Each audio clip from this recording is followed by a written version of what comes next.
Bonjour et bienvenue dans cette vidéo. Aujourd'hui, on va voir ensemble pourquoi est-ce que tu as une fatigue chronique malgré que tu dormes suffisamment, que tu manges sainement, que tu t'hydrates en quantité suffisante et que tu fais du sport régulièrement. Pour ceux qui ne me connaissent pas, je m'appelle Alexis Prudhomme et au cours des dernières années, j'ai eu la chance incroyable de pouvoir maximiser ma santé sur tous les aspects. Ça va faire plus de 2 ans et demi que j'étudie la santé en long, en large et en travers. Et dans cette vidéo, je vais te révéler pourquoi est-ce que tu as cette fatigue chronique. Si tu as entre 30 et 50 ans, cette vidéo est primordiale pour toi parce que tu vas apprendre à maximiser ton énergie, ta vitalité pour retrouver vraiment cette productivité dans ton travail, dans tes relations. Et si tu as entre 20 et 30 ans, cette vidéo te sera également utile parce qu'elle va te permettre d'atteindre ton plein potentiel dans ta santé, ta productivité et ça aura un impact sur tes relations, sur ta vie de manière générale. On va commencer sans plus tarder et on va parler du premier point qui fait que tu as cette fatigue chronique au quotidien, c'est les glucides. Alors, les glucides, je pense que tu sais ce que c'est déjà les formes de sucre que tu vas retrouver dans ton alimentation. Et le problème, c'est que les glucides en trop grande quantité vont engendrer du stress et une fatigue au quotidien. Pourquoi ? Comme tu le sais, les formes de glucides majoritairement sont des formes de glucides complexes, d'accord ? Donc il va y avoir deux formes de glucides, les glucides complexes et les glucides simples, d'accord ? Les glucides complexes ont pour particularité d'être agglomérés et d'avoir beaucoup de glucides simples. Donc par exemple dans les pommes de terre, dans le riz, dans les pâtes, d'accord ? Et elles vont être dégradées en glucides simples. Sauf que la dégradation de glucides complexes en glucides simples, d'accord, va coûter énormément d'énergie à ton organisme. Donc on va mettre énergie. Et ça va faire que tu vas donc avoir cette fatigue extrême et on est à peu près à 30 à 40% de ton énergie qui est consommée pour la digestion, en particulier la digestion des glucides complexes. D'accord. Donc, en mangeant des glucides complexes le midi, le soir, ça va avoir deux impacts. La première chose, c'est que si tu en consommes le midi, ça va avoir un impact sur ta productivité l'après-midi parce que tu vas avoir ce pic de digestion, d'accord, qui va faire que tu vas avoir ce coup de barre typique à 14h, à 15h après avoir mangé. Et donc, tes performances en productivité, que ce soit dans ton entreprise, que ce soit dans ton travail, dans tes études, vont diminuer après 14h. Et donc, tu vas ressentir cette fatigue qui va s'accumuler au fur et à mesure du temps.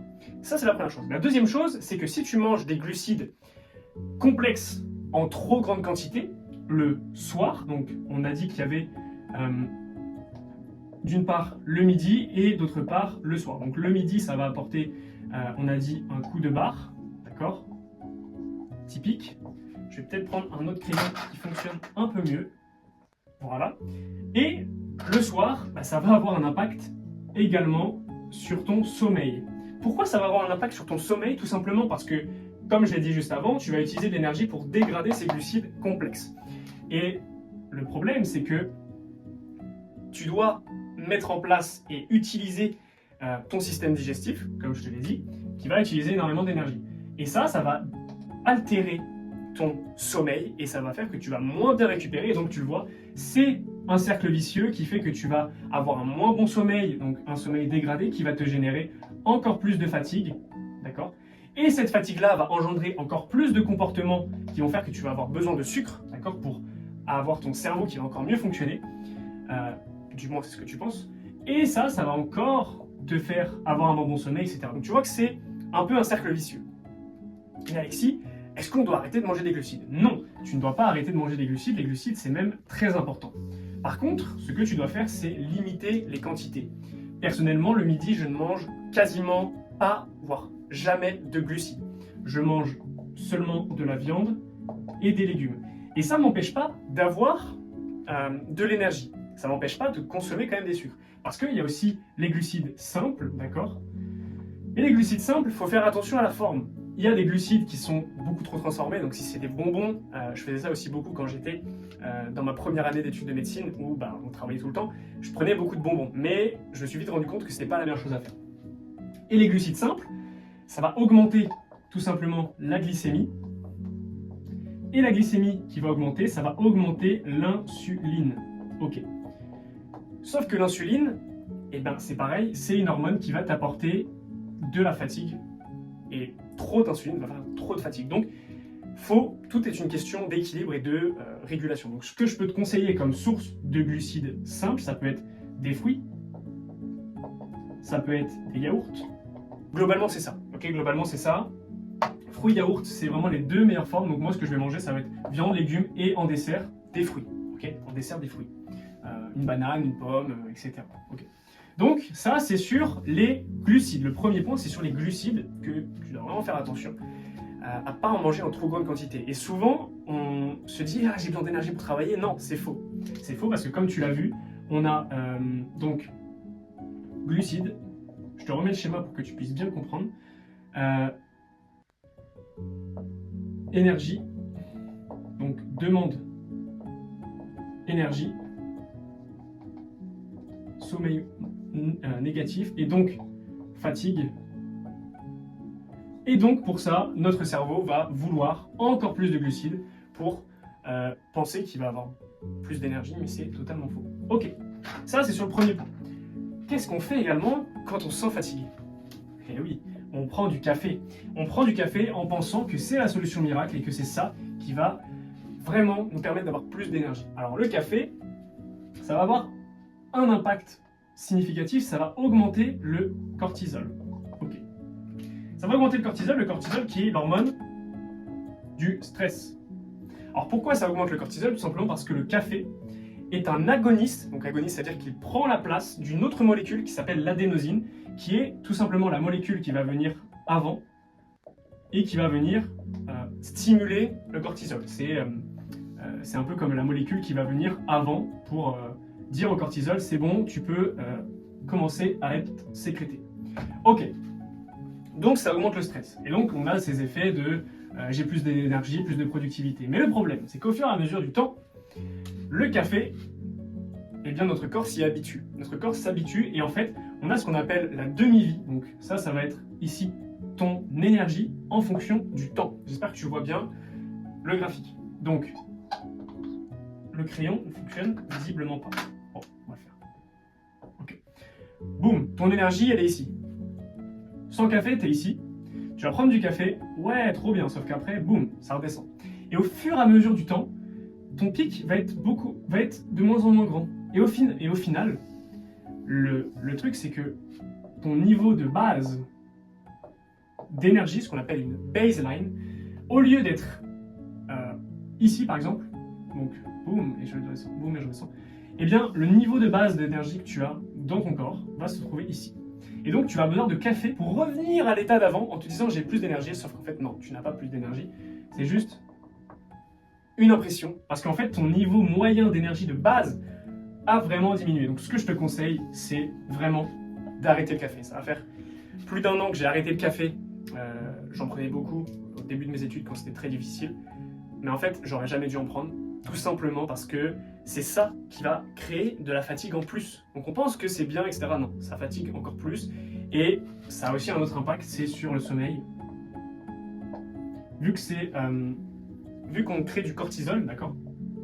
Vu qu'on crée du cortisol qui est l'ennemi un petit peu de la mélatonine, qui est elle l'hormone du sommeil, eh bien on va pas avoir assez de mélatonine pour bien s'endormir. Et c'est là où tu as peut-être ce symptôme de j'ai du mal à m'endormir le soir, je me réveille la nuit, je fais des insomnies, et bah ça c'est dû à le cortisol qui est peut-être stimulé par le café. Ok, en 3, on va avoir comme cause la charge de travail. Souvent, si tu m'écoutes et que tu es étudiant dans une grande filière, que ce soit médecine, que ce soit du droit, peu importe, ingénieur, ok? Donc tu as une charge de travail très importante. Si tu es un salarié avec des hautes responsabilités, si tu es un entrepreneur, si tu es un salarié de type ouvrier, donc que tu fais des gros travaux physiques, ça te donne aussi une grosse charge de travail. Je ne parle pas forcément de temps passé, je parle vraiment du stress et de la fatigue que tu vas ressentir sur ton corps. Et souvent on a envie de se dire « Ouais mais là il faut que je travaille plus, mon boss il me dit de travailler encore plus, j'ai tel dossier à rendre, j'ai telle chose. » Alors oui, il faut le faire, mais il faut vraiment s'accorder des pauses et des temps de relaxation. C'est hyper important. C'est hyper important et je vais te l'expliquer maintenant, juste après. Hop. Alors, ce que tu dois bien comprendre, c'est que dans ton corps, tu as deux types de systèmes nerveux. Tu as le système sympathique et tu as le système parasympathique. Alors, non pas parce que un est sympathique et l'autre l'est beaucoup moins, non, c'est pas du tout ça. C'est tout simplement, celui-ci, c'est un peu si on prend l'exemple d'une voiture, le système sympathique, c'est la pédale d'accélération et le système parasympathique, c'est la pédale de frein. Et lorsque tu vas travailler beaucoup trop et que tu vas avoir cette charge de travail énorme sur ton travail, ton business, tes études, peu importe, tu vas stimuler beaucoup plus ton système sympathique. Et donc, pendant ce temps-là, comme tu le sais, tu ne peux pas accélérer et freiner en même temps. C'est pas possible. Quand tu conduis une voiture, tu n'accélères pas et tu freines pas en même temps. Donc ton système parasympathique, lui, qui va favoriser plutôt l'état de relaxation, le bien-être, le repos, l'homéostasie, va être très peu stimulé. Donc forcément, tu vas avoir beaucoup moins d'homéostasie, de repos dans ton corps. Et donc ce que tu dois faire, c'est prendre ce temps, peut-être pour lire, peut-être pour méditer, peut-être pour marcher dehors, peut-être pour faire des balades, peut-être pour te poser en nature, tout simplement pour que ton système sympathique ne s'exprime plus et que ton système sympathique vienne, lui, s'exprimer à son tour. Ok. Donc, les conseils pratiques que je vais te donner, c'est de prendre du temps pour lire, pour méditer, pour marcher en nature, pour te reposer, peut-être avec tes enfants, peut-être avec des amis, d'accord, peu importe, pour vraiment prendre ce temps de se détendre et se calmer, entre guillemets, le corps et l'esprit. Ok. Le quatrième facteur qui est extrêmement important sur la fatigue chronique, ça va être l'alcool. Alors, je ne dis pas que l'alcool, c'est quelque chose d'extrêmement mauvais. Il y a certaines études qui ont montré que parfois prendre de l'alcool, ça pouvait être bien. Okay. Mais le fait est, et ça c'est indéniable, et je sais qu'il y a beaucoup de personnes qui ont du mal à le comprendre, c'est que l'alcool, c'est très simple. C'est une molécule, d'accord, qu'on va appeler ici volontairement OH. Ok, l'alcool c'est OH. Et notre OH, pour être dégradé, donc il va rentrer dans ton corps, il va avoir certains effets, donc à la fois sur le cerveau, il va te détendre, peu importe. Et cet OH, pour être dégradé, il a besoin du foie. Ok, il a besoin du foie. Et le problème, c'est que si tu bois ne serait-ce qu'un verre avant de t'endormir, tu vas devoir stimuler ton foie. Et comme tu l'as vu, ton foie, il a aussi besoin de se reposer. Ton système digestif a deux fonctions. Première fonction, de digérer.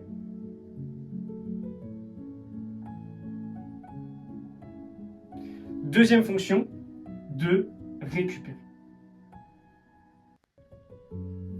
Et lorsque tu digères, tu ne peux pas récupérer. Et normalement, la nuit, c'est fait pour pouvoir récupérer un maximum. Et lorsque tu n'es pas en train de récupérer, tu es donc en train de digérer. Et ton corps va être en train de digérer ces molécules d'alcool et le foie travaille beaucoup pour ça, pour éliminer les molécules d'alcool. Tu vas donc avoir moins de récupération au niveau de ton système digestif. Le problème, c'est que le foie, il n'est pas seulement impliqué dans la digestion de l'alcool, il est impliqué dans énormément de métabolisme, notamment dans la digestion des glucides. Et donc, le problème, c'est que tu vas avoir un système digestif qui va être malmené et qui va avoir du mal à vraiment pouvoir s'exprimer correctement et travailler correctement. Donc, pour résumer, les 4 points que tu dois vraiment, et si tu n'as pas encore pris des notes dans cette vidéo, prends des notes dès maintenant et applique, parce que ça va littéralement changer ta vie, changer ta santé, avoir un impact sur ton travail, tes relations, ton énergie, ta vitalité au quotidien, tes enfants, tes amis, tout. Okay.